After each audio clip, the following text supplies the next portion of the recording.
Exactly half of the American public believes birthright citizenship should be denied to the children of unauthorized immigrants. Much of this debate is anchored by extreme edge cases, like birth tourism. But in 2023, out of 3.6 million total births in the United States, births to foreign residents accounted for roughly 9,000 cases. That is a statistical fraction of a percent. Without empirical data, people fill the knowledge gap with their own ideological filters. Normal demographic growth gets reframed as a deliberate national threat. This bar chart compares the uninsured rates among different immigrant groups to reveal a massive public health problem. Driven by fear of deportation, 46% of likely undocumented adults avoid the social safety net entirely, compared to just 7% of naturalized citizens. In California alone, this chilling effect caused over 130,000 Latino children to lose access to routine healthcare. To address these systemic health costs and legal misunderstandings, we must look past the media coverage and examine the original legal blueprint. The 14th Amendment's Citizenship Clause established jus soli, meaning birth within U.S. territory grants citizenship, regardless of parental status. Lawmakers immediately debated the phrase, subject to the jurisdiction thereof. Did jurisdiction mean basic physical presence, or complete political allegiance, free of foreign ties? The ultimate legal test for this clause arrived in 1898 with Wong Kim Ark, a Chinese American born in San Francisco who was denied re-entry into the United States under the era's exclusion laws. The government argued that because his parents were subjects of the Emperor of China, Wong inherited that foreign allegiance. They were explicitly pushing for the right of blood over the right of soil. The Supreme Court rejected that argument in a 6-2 decision. They ruled that territorial jurisdiction applied to nearly everyone born on U.S. soil, establishing the legal standard that birthplace supersedes parental lineage. The modern political debate focuses heavily on the southern border, but the legal precedent protecting those families was built by an Asian American civil rights case.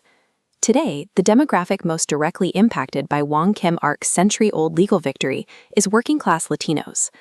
This pie chart details the origin regions for births to non-citizen parents.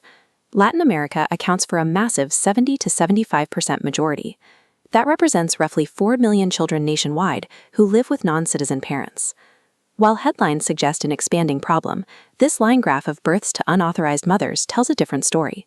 You can see a peak in 2006 at 380,000 births. Since then, the number has trended downward, stabilizing around 215,000 by 2019. The population utilizing birthright citizenship is a maturing demographic block. Immigrants and their U.S.-born children have accounted for the entire growth of the prime working-age population since the year 2000. The political split over this law is driven by a specific assumption that these populations and their immigrant parents drain public resources. This area chart tracking fiscal impact refutes that assumption. From 1994 to 2023, immigrants generated a cumulative fiscal surplus of $14.5 trillion. In 2017 alone, they provided a $63 billion net surplus. Arriving as refugees in the 1970s with minimal resources, they established a foundation of quiet, consistent discipline.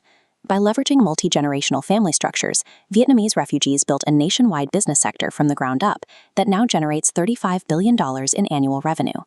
They focused on the human service sector, industries like food and personal care. These trades require fine motor skills, empathy, and judgment that AI cannot replicate. The 14th Amendment ensures the children of these entrepreneurs are fully integrated from birth. This legal certainty allows families to invest in multi-generational businesses that anchor local economies long-term. Wong Kim Ark's legal victory, modern Latino demographic growth, and Asian American economic resilience are all integrated parts of the same constitutional machinery. Citizenship functions as a structural invitation to participate in the national economy through labor and legal compliance. Modern educational frameworks, like the triadic learning architecture at Tran University, reinforce this reality. They teach immigrant workforces that professional licenses and human skills are their strongest assets in an AI-driven economy. The 14th Amendment functions as intended, defining American identity by physical presence and tangible daily contribution to the nation. This constitutional principle remains a constant, sustained by the millions who contribute daily to the United States.